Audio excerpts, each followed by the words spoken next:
ബുള്ളറ്റിൽ വന്നിറങ്ങിയ പ്രതാപ് ചന്ദ്രന്റെ തോളിലെ നക്ഷത്രത്തിന്റെ എണ്ണം കണ്ടതും പാറാവുകാരൻ തോക്കെല്ലാം ശരിയായി പിടിച്ച് സെല്യൂട്ടടിച്ചു.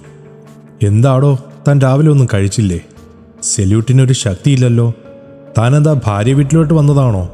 ഷർട്ടിന്റെ ബട്ടൺസൊക്കെ അടിച്ചിട്ടുകൊണ്ട് ബട്ടൺസ് ഇടടോ.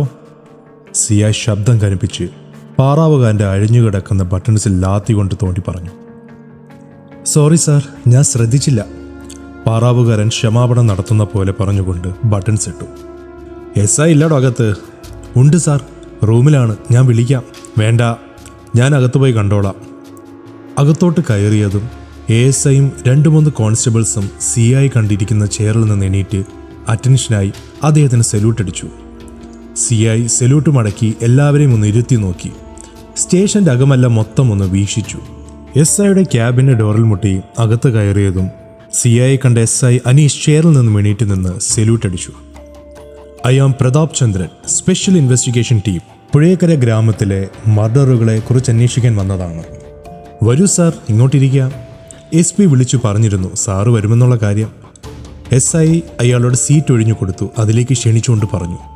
CI അതിലിരുന്ന് തൊപ്പിയൂരി മേശമേൽ വച്ചതും SI ചോദിച്ചു, സർ, കുടിക്കാൻ ചായയോ അതോ തണുത്തത് വല്ലതുമാണോ? ഇപ്പോൾ വേണ്ടടോ, ഞാൻ പറയാം. താൻ ഇങ്ങോട്ട് ഇരിക്കുക, എനിക്ക് കുറച്ച് കാര്യങ്ങൾ തന്നോട് ചോദിച്ചേറെയുണ്ട്. CI മുന്നിലെ ചെയർ ചൂണ്ടി കാണിച്ചുകൊണ്ട് പറഞ്ഞു. Thank you sir. SI മുന്നിലെ സീറ്റിലിരുന്നതും CI ചോദിച്ചു, എടോ, ശരിക്കും എന്താ ഇവിടെ നടക്കുന്നത്? അവിടെ നടന്നത് മുഴുവൻ സാധാരണ മരണങ്ങൾ തന്നെയാണോ? അതോ ഈ മരിച്ച 15 ആരെങ്കിലും തട്ടിയതാണോ? എന്താ തൻ്റെ അഭിപ്രായം? എൻ്റെ ഇതുവരെയുള്ള അന്വേഷണത്തിൽ അവിടെ നടന്ന മരണങ്ങളിൽ ഒന്നിലും പ്രത്യേകിച്ച് അസ്വാഭാവികത ഒന്നും കണ്ടിരുന്നില്ല. പിന്നെ മരിച്ച 15 ഓട്ടോപ്സി റിപ്പോർട്ടിൽ മരണകാരണം ഹൃദയസ്തംഭനമെന്നായിരുന്നു പോലീസ് സർജൻ രേഖപ്പെടുത്തിയിരിക്കുന്നത്. അതുകൊണ്ട് തന്നെ തുടരന്വേഷണങ്ങൾ പിന്നീടുണ്ടായില്ല. എനിക്ക് മരിച്ച ഈ 15 പേരുടെയും താൻ ഇതുവരെ അന്വേഷിച്ച് തയ്യാറാക്കിയ കേസ് ഫയൽ മൊത്തം ഒന്ന് വേണമായിരുന്നു. ആ കേസ് ഫയലുകൾ ലാസ്റ്റത്തെ 2 മരണങ്ങളുടെ ഫയൽസ് മാത്രമേ ഇവിടെയുള്ളൂ. 13 മരണങ്ങളുടെയും ഫയൽസ് ഞാൻ SP-ക്ക് കൈമാറിയിരിക്കുന്നു. വേണമെങ്കിൽ ആളെ വിട്ടെടുപ്പിക്കാം. വേണ്ട, ഞാനത് SP-യുടെ കയ്യിൽ നിന്ന് മേടിച്ചോളാം. ഇപ്പോൾ ഇവിടെയുള്ള ലാസ്റ്റ് നടന്ന മരണങ്ങളുടെ ഫയൽ എടുക്കൂ. SI ആ 2 കേസ് ഫയൽസും CIക്ക് കൈമാറി. CI ഫയൽ തുറന്ന് മൊത്തം ഒന്ന് കണ്ണോടിച്ചു. ഫയൽ അടച്ച് റബ്ബർ കെട്ടി മേശപ്പുറത്ത് വെച്ചുകൊണ്ട് SIയോട് പറഞ്ഞു, ഇതിലൊന്നും ഇല്ലല്ലോടോ.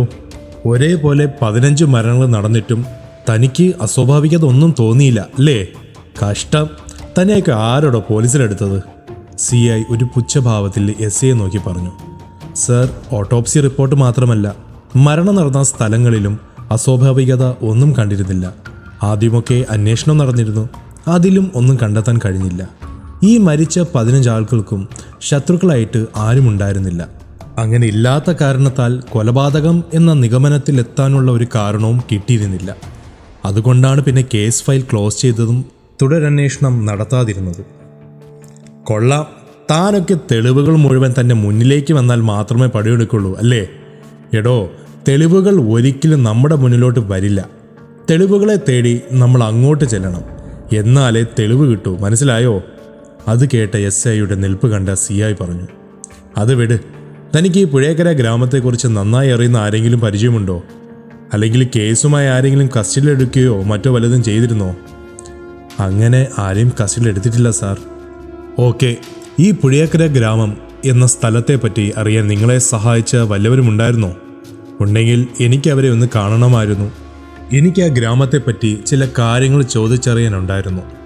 മുൻപ് അവിടെ താമസിച്ചിരുന്ന അനസ് എന്നൊരു കോൺസ്റ്റബിൾ ഇവിടെ ഉണ്ട് സാർ. ദിവസവും പോയി വരുവാനുള്ള ബുദ്ധിമുട്ട് കാരണം ഇപ്പോൾ സ്റ്റേഷൻ അടുത്തുള്ള ഒരു ക്വാർട്ടേഴ്സിലാണ് താമസം. Very good. എങ്കിൽ താൻ അയാളെ വിളിക്ക്, എനിക്ക് ചില കാര്യങ്ങൾ അയാളോട് ചോദിച്ചറിയാനുണ്ട്. ഓക്കെ സാർ, ഞാൻ വിളിക്കാം. SI മുന്നിലിരുന്ന ബെല്ലിൽ കൈയമർത്തിയതും ഒരു കോൺസ്റ്റബിൾ അകത്തേക്ക് വന്നു. SI അയാളോട് അനസിനെ വിളിക്കാൻ പറഞ്ഞു. CIയും SIയും സംസാരിച്ചു കൊണ്ടിരുന്നപ്പോഴാണ് അനസ് വന്നത്. ഡോറിൽ തട്ടി അകത്തേക്ക് കയറി CIക്കും SIക്കും സല്യൂട്ട് ചെയ്തുകൊണ്ട് SIയോട് ചോദിച്ചു, സാർ വിളിച്ചെന്ന് പറഞ്ഞു. അനസ്, ഇത് CI പ്രതാപ് ചന്ദ്രൻ സാർ. സാറിന് തന്നോട് താൻ മുന്നേ താമസിച്ചിരുന്ന പുഴയക്കര ഗ്രാമത്തെപ്പറ്റി ചില കാര്യങ്ങൾ ചോദിച്ചറിയാനുണ്ടെന്ന് പറഞ്ഞു. സാറിനാണ് ഇപ്പോൾ കേസിൻ്റെ ഇൻചാർജ്. അതുകൊണ്ട് സാറിന് വേണ്ട സഹായങ്ങളൊക്കെ താൻ ചെയ്തു കൊടുക്കണം. ഓക്കെ സാർ, എന്നാൽ കഴിയുന്ന എല്ലാം സഹായവും ഞാൻ ചെയ്തു തരാം, അനസ് വിനയത്തോടെ സിയയോട് പറഞ്ഞു. അനസ് ഇരിക്കൂ. അനസ് മുന്നേ പുഴേക്കര ഗ്രാമത്തിലായിരുന്നു താമസിച്ചിരുന്നത് അല്ലേ? അതെ സാർ. എനിക്ക് ആ ഗ്രാമത്തെക്കുറിച്ച് ചില കാര്യങ്ങൾ അനസിനോട് ഡീറ്റെയിൽഡ് ആയിട്ട് ചോദിച്ചറിയാനുണ്ട്.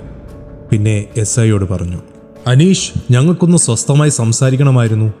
മുകളിൽ റൂമില്ലേ? ഉണ്ട് സാർ, ഗസ്റ്റ് റൂമുണ്ട്, അങ്ങോട്ടിരിക്കാം. Thank you. എന്ന് അനസ് വാ, നമുക്ക് അങ്ങോട്ടിരിക്കാം. പിന്നെ SIയോട് പറഞ്ഞു. അനീഷ്, എനിക്ക് കടുപ്പത്തിലൊരു ചായ വേണമായിരുന്നു. ഓക്കെ സാർ, ഇപ്പോൾ റെഡിയാക്കാം. എന്നാൽ അനസിനും എടുത്തോ ഒരു ചായ. Okay sir. എന്നാൽ അനസ് വരൂ, നമുക്ക് മുകളിലോട്ട് പോകാം. മുകളിൽ ഗസ്റ്റ് റൂമിലുള്ള സെറ്റിൽ രണ്ടാളും ഇരുന്നു. അപ്പോഴേക്കും ചായയും എത്തി. ചായക്കുള്ള തയ്യാറെല്ലാം സ്റ്റേഷൻ്റെ അകത്ത് തന്നെ ഉണ്ടായിരുന്നു. CI ചായ എടുത്ത് അനസിന് കൊടുത്തു.